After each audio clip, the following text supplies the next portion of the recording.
WWE Crown Jewel 2023, was it good? Was it bad? We will answer that question at the end of this video. This is Bretto Live, and we're going to be talking about WWE Crown Jewel that just happened a couple hours ago. I'm excited to be filming this video. I decided to set it up in a WWE action figure setup style. I'm going to tell you all the results, the winners, the losers, what was good, what was bad, the matches, the stories, Roman Reigns, LA Knight, what happened there. We will talk about everything in this video. Before we even get started, feel free to drop down in the comments down below what you thought about Crown Jewel. I'm very interested to see what other people thought. I thought it was a pretty decent show. Once again, I'll give my ranking at the end. Let's jump into Crown Jewel. First of all, I got to talk about Byron Saxton. He did an absolutely amazing job. There had to been somebody, an announcer in particular, that couldn't travel to Saudi Arabia at this time. So Byron Saxton, he stepped up. He was doing the announcing for the entire show, and he did a splendid job. Hats off to Byron Saxton. We need a figure of him. There was a match on the kickoff show? When was the last time they've done a match on a kickoff show for a PLE? This was shocking to me. Sami Zayn went one-on-one with J.D. McDonough, and J.D. McDonough is one of the best on the main roster when it comes to selling moves. This dude is absolutely insane. He full sends the maneuver, whatever's being done to him, a kick, a clothesline, he will full send that move.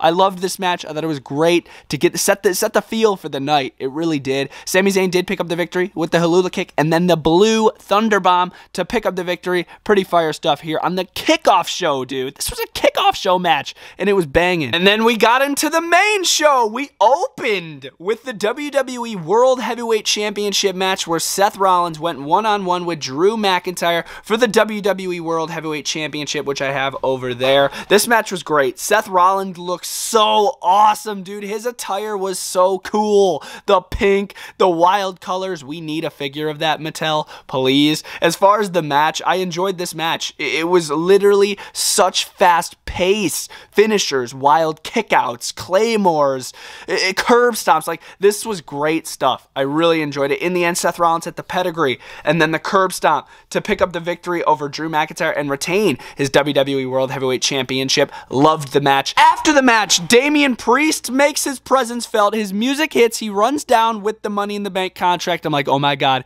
Seth Rollins' face says it all. He's about to cash in. Damian Priest is about to be the new World Heavyweight Champion. Oh my gosh. Sami Zayn, out of nowhere, jumps the barricade. And keep in mind, he just had a match on the kickoff show. He takes Damian Priest's Money in the Bank contract and runs away, jumps the barricade, runs through the crowd, and steals his briefcase. Damian Priest is still Mr. Money in the Bank, but he can't cash in if he doesn't have a briefcase. If he doesn't have a contract, he can't cash in. This is genius by Sami Zayn. How will Judgment Day get the briefcase back? This is giving me Dean Ambrose, Seth Rollins vibes. When Seth Rollins was Mr. Money in the Bank and Dean Ambrose stole the briefcase, that is what this reminds me of. I am enjoying this. What a way to open up the show with this banger match and leaving us with a cliffhanger of Sami Zayn stealing Damian Priest's briefcase. Next, it was the Fatal 5-Way Women's Championship match where Rhea Ripley defended her title up against Nia Jax, Shayna Baszler, Raquel Rodriguez, and Zoe Stark. This match was a lot of fun. I really enjoyed it. The attires on some of these women were freaking awesome. Rhea Ripley looked so dang cool. Oh my gosh, man. This was a great match. Fun. Some cool suplexes off the top rope. Shayna looked great. Nia Jax was kicking some butt. The ending to this match was freaking insane, bro. Rhea Ripley goes to the top rope. Zoe Stark meets her there. Rhea Ripley goes for the riptide on Zoe Stark as Raquel Rodriguez is pinning Shayna Baszler down below. She does the riptide to Zoe Stark on top of Raquel Rodriguez, who is on top of Shayna Baszler, and then Shayna Baszler gets pinned by Rhea Ripley, so then Rhea Ripley retains her championship. Yeah, that was a lot of freaking words. If you guys understood that, props to you. But yes, Rhea Ripley retains her championship, man, in insane fashion in the end of this match. I enjoyed this one. It was a lot of fun. I did have Rhea Ripley winning this match as well as Seth Rollins winning that match. So I'm 2 for 2, guys. Let's freaking go. Let's see what else I got wrong or right. This was so sad. Solo Sikoa went up against John Cena. John Cena looking to break the streak, the 2,000+ day streak of his losing in singles televised matches, but he couldn't do it. Cena, he failed. Cena failed miserably. Solo Sikoa dominated Cena in this match. Cena in the beginning, he started targeting the arm, he started targeting the hand, the thumb, which I really enjoyed. I thought that was really good attention to detail because Cena doesn't want to get spiked,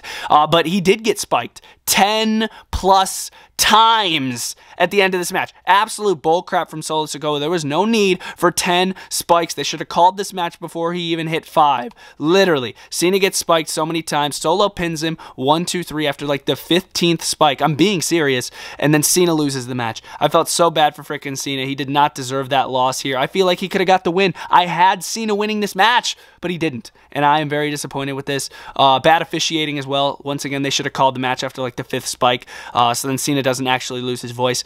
But yeah, I just hope Cena, I hope Cena's not done. I hope Solo did not retire him here. I definitely got a retirement vibe after the match. After Solo beat Cena, the crowd was sort of cheering him, and it felt like Cena sort of retired here. But I really hope he didn't. Cena's got to come back and get revenge on Solo, for real. It was an unscheduled episode of Miz TV with special guest Abraham Al-Ajaj, if I'm pronouncing that correct. That was his special guest. I guess he's like an actor down in Saudi. I'm not too familiar with him, but he was a pretty charismatic guy, so it was pretty cool to have him as the guest. Miz and Abraham get interrupted by Grayson Waller. Grayson Waller comes out, turns Miz TV into the Grayson Waller effect, and just starts bashing the Miz and bashing Abraham, and then of course Abraham and the Miz, they team up to take out Grayson Waller. Abraham hits a people's elbow on freaking Grayson Waller, which I thought was kind of funny, and then the Miz sort of did a little boot and sent him in the corner at the Skull Crusher finale ordeal. Pretty good stuff. Dude, Miz needs to win that Fatal 4-Way on Monday Night Raw and beat Gunther for the Intercontinental Championship. That's all I'm gonna freaking say. Oh my god, I need Miz as an Intercontinental Champion. And then he could bring back the old design too with the white strap. That would be so sick. But as far as this episode of Miz TV, it was pretty funny. It was enjoyable. Rey Mysterio got screwed. Rey Mysterio went one-on-one with Logan Paul for the WWE United States Championship. Logan Paul entered on a freaking side-by-side, a Desert Dune Boss side-by-side, which was freaking sick. Same color as his attire. He comes out. Rey Mysterio looked freaking sick as well with his United States Championship. The match gets going. Crazy match. Crazy moves, obviously, as you would expect from Logan Paul and Rey Mysterio, two amazing, acrobatic, just super intensely talented gentlemen right here. This was a great match. In the end, one of Logan Paul's goon buddies, like vlog buddies or whatever, hands him brass knuckles. Logan Paul attempts to use them, but Rey Mysterio avoids it. And then Santos Escobar comes out. He tries to avoid the brass knuckles, but Santos Escobar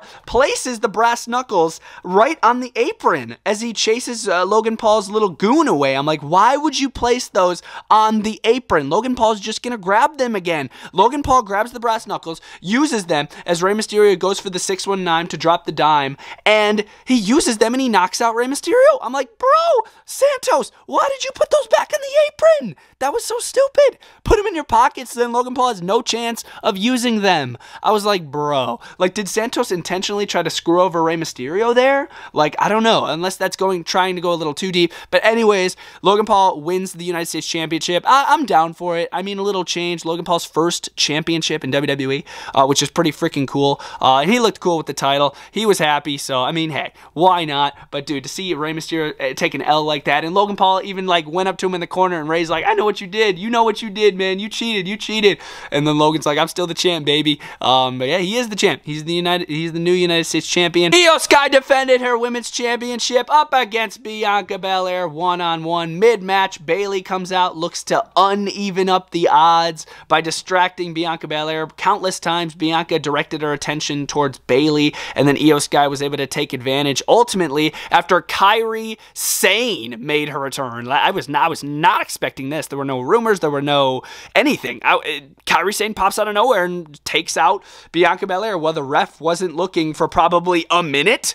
The ref literally was not looking for probably a minute on the outside. I was like, what is this referee doing? Like, Kairi Sane's just beating the snot out of Bianca Belair, and the ref is just not seeing it. It was like a minute. It wasn't like 5 seconds. I'm like, what is going on with this referee? But anyway, Kairi Sane helps Io Sky win the match, and then they sort of hug after Io Sky hits the over the moonsault. And yeah, Io Sky wins the match. Bayley's on ringside like, oh, Io Sky's got a new friend, Kairi Sane. So I guess Bayley's getting a little jealous there, and Bayley ultimately wants that title. We all know it. So yeah, I guess we'll see what happens next. I would assume it's going to be Io Sky versus Bayley. Maybe it's Survivor Series. I don't know 100%, but it's cool to see Kairi Sane back. She's got a pretty cool elbow drop, so we'll see what happens there. Damian Priest looked to test his luck by trying to defeat the American Nightmare, Cody Rhodes, in one-on-one action. Well, it was one-on-one action until the Judgment Day had to come out. Finn Balor, Dominic Mysterio, but then Jey Uso came out. Jey Uso came out and scared away all of the Judgment Day. JD McDonough, Finn Balor, Dominic Mysterio. He scared them all away with a steel chair and super kicks to the freaking face. Another great sell from JD McDonough. My God, that dude is a freaking genius. So Jey Uso scares away the Judgment Day. Back in the ring, Cody Rhodes is able to take advantage after Damian Priest is a little distracted by Jey taking out the Judgment Day. He hits 3, yes, not 1, 3 crossroads to Damian Priest to pick up the victory. And another chapter, another turn the page in the story of Cody Rhodes. The last chapter will be him beating Roman Reigns at WrestleMania 40. I freaking guarantee it. That has to be it. Mania 40. Cody wins the Universal Championship over Roman Reigns. That is the final chapter. It has to be. It has to be. What do you guys think? But anyways, I thought this match was great between Damian Priest and Cody Rhodes. I really enjoyed it, man. Great stuff from Cody. Great stuff from Damian. Great match overall. And of course, it was our sad, sad main event of Crown Jewel. It was LA Knight, versus Roman Reigns for the WWE Undisputed Universal Championship. And I pleasantly enjoyed the match. I feel like both men got even beatdowns on each other throughout it. I enjoyed the match up until the end, where, of course, we had to see Jimmy Uso come out, and even Solo made a return. He was up by the entrance stage. Jimmy Uso making the main distraction when LA Knight had to even put Jimmy Uso through a table to get him out of the equation. He even had Paul Heyman jumping up on the apron. Roman Reigns was pinned by LA Knight. LA Knight hit the BFT. 1, 2, foot on the rope by Jimmy Uso. It was like, oh my gosh, like LA Knight had Roman Reigns beat, but in the end, after all the distractions and all the bull freaking crap, LA Knight still loses. Roman Reigns hits the spear. 1, 2, 3. LA Knight gets pinned. It was like, bro, it was too easy. Like, oh, yeah, I had Roman Reigns. I don't bet against Roman Reigns. I had Roman, and it was sad. It was really sad, because where does LA Knight go from here? Where does he really go from here? Like, do they continue this Roman LA Knight stuff, or does LA Knight go after maybe a mid-card championship, like maybe a Logan Paul for the United States title? I don't know. Like, where does he go? Where does Roman go? Who is next? Like, they're just going to throw up another opponent up against Roman before he loses to Cody at Mania. Like, what is the plan? What is the plan? Really? I feel so bad for LA Knight, dude. Man, it is what it is. But yes, guys, that was Crown Jewel in a WWE action figure setup style. Overall, I thought Crown Jewel was a pretty solid show. There was some weak stuff, but there was also some really good stuff. I really, really enjoyed this show. No doubt about it. I am going to give it a 4 to 5. It's a high ranking for me. No doubt about that. You guys can let me know your ranking down in the comments below. I enjoyed the matches. Some of the outcomes, not so much. But overall, once again, I thought it was a really good show. Props to Byron Saxton as well. I know I already mentioned him in the beginning, but Byron Saxton did a freaking great job announcing for this show, dude. He went with more of like a Howard Finkel vibe to his announcing, and I was like, dude, that's cool. That's really cool. But yeah, guys, that was Crown Jewel. Let me know what you guys thought down in the comments down below. Smash the like on the video, and I'll see you guys next time. Bretto Live is out.